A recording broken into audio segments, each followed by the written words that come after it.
It is August the 12th, 2000. 350 feet below the surface of the Barents Sea, the water temperature hovers just above freezing. Inside a sealed metal tube, it is pitch black. Two massive explosions have just torn the entire bow off a nuclear submarine, sending it crashing into the seabed.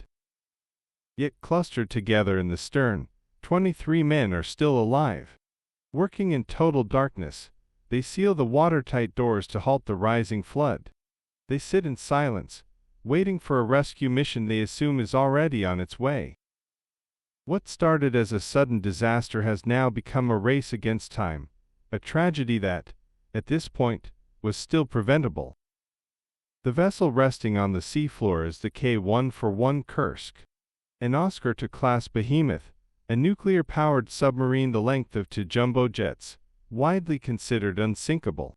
That morning, the Kursk was participating in Submarine, the Russian Navy's first major exercise in a decade. It was a massive operation involving more than 30 ships and the fleet flagship, the Pyotr Veliki. The Kursk was fully armed, tasked with demonstrating to NATO observers that post-Soviet Russia remained a dominant global maritime power. As the centerpiece of Russia's first major exercise since the dissolution of the Soviet Union, the Kursk was a high-stakes demonstration of national recovery, staged for a global audience. To understand how this vessel ended up on the seafloor, we have to go back to the moment before the sinking. The crew was preparing to fire a dummy Type 65 practice torpedo, fueled by a volatile chemical called high-test peroxide, or HTP.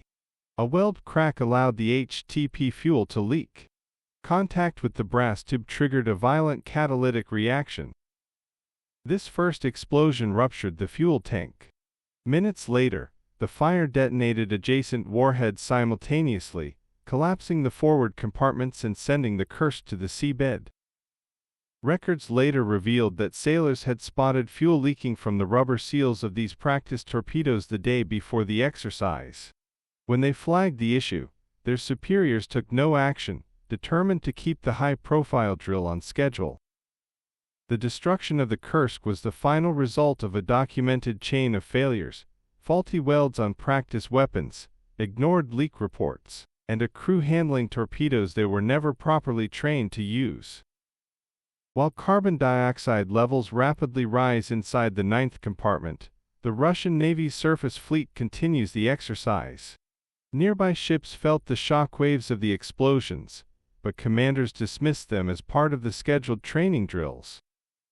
The Kursk also failed to deploy its emergency rescue buoy. The crew had intentionally disabled the device during a previous mission to avoid accidental release, leaving no marker on the surface. As the Navy realized the submarine was missing, the government's response stalled. Military leaders insisted they had the situation under control. President Vladimir Putin remained on vacation at a seaside resort in Sochi.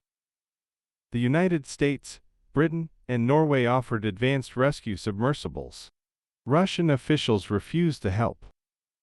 Instead, they told the public that bad weather was hindering the rescue, and floated theories of a collision with a NATO submarine.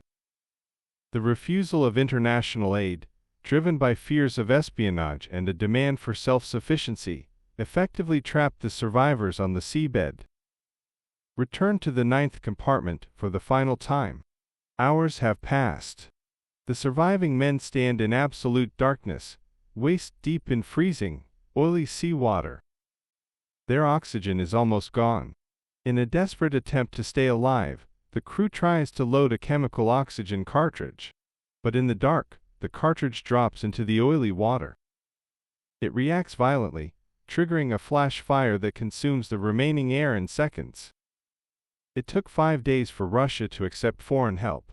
When British and Norwegian divers finally opened the hatch, they found 0 survivors, and a handwritten note on the body of Captain Lieutenant Dmitry Kolesnikov, confirming that 23 men had survived the initial blast. A year later, a Dutch salvage firm raised the wreck. A 133-volume investigation followed, documenting institutional negligence and falsified training logs. 0 criminal charges were ever filed against any naval officer.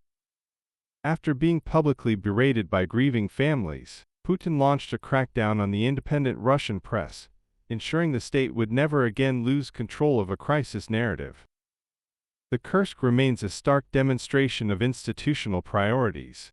When forced to choose between admitting a vulnerability to save its citizens, or projecting an image of strength while they died, the state chose the image.